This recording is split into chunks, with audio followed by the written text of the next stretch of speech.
Hello there everyone, welcome back to another video about a children's trading card game, Overlord deck profile today, and it's been a long time coming. It is Darkness. So this is a deck that has continued to get better every single set. It saw its peak during, I would say, its peak during the set 2.5 format, where it had a lot of tools at its disposal, primarily Overlord and the Black Cat, that really just made it kind of tier 0. It's definitely a lot more balanced now, but it is a very difficult deck to play against for a number of reasons. Mostly that its game plan is really hard to disrupt. There are obviously some silver bullets in the format that really do make it a bit more difficult to deal with, so you do have to main deck some silver bullets to the silver bullets. I'm talking about Sky Strike Arrow, and you are main decking Fell Dragon's Temple to deal with Sky Strike Arrow. That's a spoiler.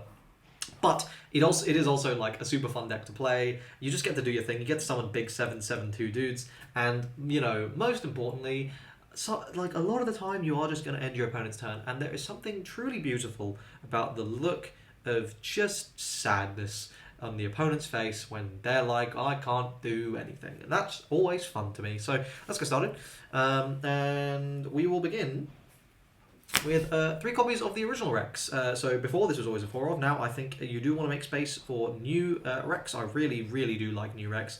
This card is still incredible. It's more versatile, but it does require 5 darknesses rather than 4 like the new Rex. It only ends the turn when you have 2 or less life rather than 3 or less life.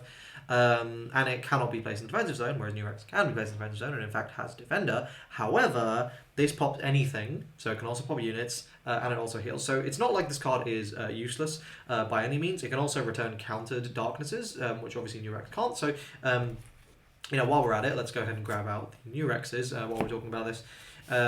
So you know, they're very similar cards. I apologise for not having 3 Ubers. So what are you getting with the new Rex? Well, you are getting 3 or less life to end the turn, and you can make this with 2 Nibelungs, so like don't sleep on that. 2 Nibelungs equals 1 of this guy, and you pop all sets and you heal a life, and it has defender. So they serve different purposes, but they are both incredibly strong. You definitely want to have both, and yeah, like these are absolute staples of the deck, and I don't think you want to be playing it without them.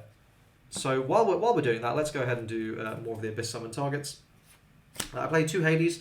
Used to be playing more. I think it's really difficult to justify the space for them now. It is still an incredibly powerful card. You definitely want to have it, but you know, the counter space is really tight, and now the level space is really tight, because that's another thing you have to worry about. And the final one is going to be 2 copies of Viola. So that is the last target. So you can see not so many targets anymore.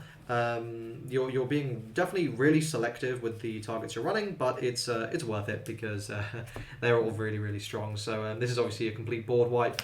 This is a potentially defensive counter. It's going to make your board, and this ends turn as a counter and heals and pop sort of stuff. So all of these are really strong cards that you definitely want to be going into. 10 targets in total, and I think that is enough. After the targets, let's go into the darkness stuff that is relevant. So obviously, 4 copies of Vortanus. Like, you're not playing this deck without 4 copies of this. So I mean, yeah, you need it. That's sort of the end of the discussion. 4 copies of the new Vamel. So okay, I mean, for those of you who don't know why this mills 2 cards from your deck, shuffles your deck. Which, if you've Abyss Summoned already, means that you're putting counters like back into rotation, and it's an Abyss Summoner itself, which means you can heal it out of your damage zone with March of Darkness and add it back to your hand with March of Darkness if you see it on the counter. So yeah, this card's ridiculous. Anyway, this new card, we've got Vamel here, and this card is 6. So you DR2, pitch this, and you just reduce next damage by 2. So this is the only use of DR in your deck, basically. So you're always going to have room for this. It's setting up a darkness in your drop. It requires 0 level, so you can feel free to just spam your entire hand out when you've got this in hand. Yeah, super strong card, really good, just staple. I think you definitely want to play 4 copies of it. Next on the darknesses, we are playing 4 copies of Geist. This just remains kind of your best level 0 in Volnar. It's just really good. It mills when it's sent from deck or graveyard, so you know, you can send this with Vortanus if you just want to mill an additional card, or like when it's destroyed, you know, you are getting that mill. It's just going to be setting up your drop. It's really nice. Also on the darknesses, 4 copies of Black Cat Sith. You need 4 copies of Cat Sith. in order for this deck to function, honestly. You really need that extra 8 levels. On top of that, this is a darkness. So this is an owl and a darkness. So owl, obviously synergy with Hades. Darkness, obviously you can put it back to deck. So it is putting a counter back to deck. And whilst the counter is technically doing nothing, right? Like you're still taking the same amount of damage. So it's like a counter that actually does nothing. It is more chances to see counters, and it heals something out of damage. So if you have one of your targets in damage, you can heal it out. So this is obviously really relevant with Viola. So this is obviously super, super good. And it is more damage checks, which means like you can be checking your Rexes and stuff. Also, you can make this any level from 0 to 3, which makes your Viola really easy to summon. So yeah, this card is an absolute staple, and Geist is obviously really, really good as well. Finally, on the darknesses, it is obviously 4 copies of Nibelung, and 3 copies of Levin. So Levin is here because of its synergies with Hades. You can just bring it out, it's a defender, and it's just a decent unit to have.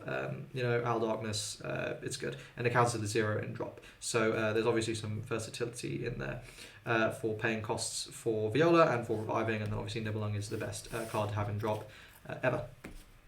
So those are the darknesses themselves. Finally, I think we'll go on to the sort of more fun consistency cards. I think this counts. So some of these are darknesses. So 3 March of Darkness. This card is ridiculous in Overlord. I suppose another ridiculous level 2 in Overlord is 1 in the breath. Whoa, what does that say? In 1 breath, life to death. So I really like both of these cards. 2/2. I can count. So 2 copies of March of Darkness, really limited because of the counter space. Basically, you use this, you heal out a copy of Vortanus from your damage zone, and it's insane. And if you counter check it, you could just add a copy of Vortanus back to hand. Obviously, you can add back, instead of that, one of your 3 Skyline Mages. This is the only other one I would bother playing because it has 4 HP. But yeah, this is just absolute staple. You need 2 copies of it. The only reason I don't play more is counter space. That's literally the only reason. And then 2 copies of this. This is going to pop any level 1 or lower, and then you heal 1, and it's a level 2 darkness. So yeah, just big synergies there. And then we're going to be playing 2 copies of each of these. So obviously previously you could play more copies of March of Darkness, but now you definitely need the Fell Dragon Temple. So why do you need this? Well, it puts itself into the field zone as a counter. It is a darkness, note that. But the most relevant thing here, if you have 1 or more in your field zone, your cards in your graveyard are not affected by any of your opponent's card effects. So you need to see this because it's going to stop your cards getting banished from your drop zone, and then that's it, you're sort of safe. Now you might see 2, in which case each card in your graveyard that does not have counter also has the darkness attribute, so that's nice. Like, that's actually going to let you do some more fun things, be able to pay your costs more easily, but really you only need the 1, you just need to get 1 in, and you're sorted. And then this is removal. That will just deal a ton of damage. You have so many cards with darkness now, and especially if you get both of these in, then yeah, this is just removal for anything, basically. Finally, rounding out the deck, we've got 2 copies of Make a Killing. This is just filtering, pitching, it's your D-draw. And 4 copies of Cheshire Cat as your defensive tool to round out the list. So, overall thoughts on this list. The first thing is, this is probably the most, arguably I don't know if it's the most consistent deck, but it's really, really consistent now. It's doing its game plan so consistently. And it's fun. It's really fun to just sit there and just be shitting out massive things turn after turn after turn. Overlord is the one ruler where you are more than happy to just keep drawing your level 3s because you can just keep playing them for 1. And it can be really, really difficult to deal with. Now, obviously, you could play copies of Astromancy in here, which is the draw 2, and I definitely think that's really valid. And if you were going to, I would probably cut these. I would cut these for some Astromancy and maybe see if I could, juggle things around to get 4 copies of Astromancy in here, because I think that will be really, really good in this deck. If you can fit them in, do it. The deck has been performing just fine without them in my testing, but I definitely think a draw 2 that you can just play for 1 is obviously really, really strong in this deck. So I wouldn't. I absolutely wouldn't advise you against it. I think it's really, really strong. As for how good I think this deck is in the meta, I think it's like a tier 1.5, tier 2 kind of deck. It definitely can struggle, but I feel like it does hard counter one of the absolute best decks in the format, which is Yellow-Blue Wizard. I don't give a shit if you are doing a board wipe of 5 to me when all my stuff has 7 HP. I don't care. So, you know, the deck that doesn't really care if their stuff's getting discarded, the deck that doesn't really care if they're taking 5 damage because they have like 7, is you know, a very valid counter. However, this deck obviously has a pretty rough matchup against, well, debatably, it really is luck dependent, I think, against Trickster Burn, because if like Darkness doesn't see any of its counters, it can just get absolutely clobbered. But if Darkness is just like slamming down level 3s turn after turn after turn, then Trickster Burn can be having a real rough time. So it is fairly luck dependent, but it is entirely possible for you to beat sort of the 2 top dogs in the meta, really, with this deck, which obviously makes it really, really strong. It's also fairly budget. Not you know, the nice thing is, as you can see, I don't play Lucifer. I think Lucifer is completely wasted in Overlord Darkness. I think there is 0 reason to play it. It's way too expensive, and the benefit it gives you is nowhere near enough. I definitely think that Lucifer does not belong here. And sort of the benefit of that is, I mean, really, when you sit down and you analyze this deck, it is like a starter. You can get 1 promo copy of this to get your 3rd copy, and then it's a few 4 stars, and like a couple 3 stars and just commons. That's it. It's really, really, really budget. So I definitely think it's worth looking into. If you are trying to pick up some budget decks, this should be one you give a look. Anyway, that's it for this video. I hope you guys enjoyed it. Let me know your thoughts in the comment section down below. Like the video if you enjoyed it. Subscribe to my channel. Thank you, Sundar, my Sumi Love supporter, and I will see you guys in the next video. Cheers.